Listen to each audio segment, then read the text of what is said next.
আসসালামু আলাইকুম। আমাদের গ্রাম দামোদর ইউটিউব চ্যানেলে আপনাদের সবাইকে স্বাগতম জানাচ্ছি। কাঠের আলনা আমাদের বাংলার গ্রামীণ জীবনের এক অবিচ্ছেদ্য অংশ। এটি একসময় প্রতিটি ঘরের দরকারি আসবাবপত্রের মধ্যে অন্যতম ছিল। আলনার মূল কাজ ছিল কাপড় গোছানো এবং পরিচ্ছন্নভাবে রাখা। মূলত এমন এক সময় ছিল যখন আলমারি বা আধুনিক আসবাবপত্র গ্রামে তেমন প্রচলিত ছিল না। তখন কাঠের তৈরি এই আলনাই ছিল কাপড় সংরক্ষণের প্রধান উপায়। বাংলাদেশের কাঠের আলনার উৎপত্তি শত শত বছর আগে।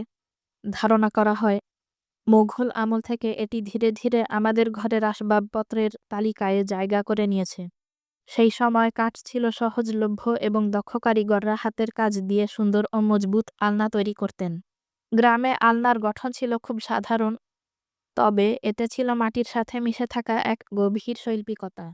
এই আলনাগুলো তৈরি করা হতো মেহগনি, শাল বা গামারির মতো শক্ত কাঠ দিয়ে, যাতে তা বছরের পর বছর টিকে থাকতে পারে।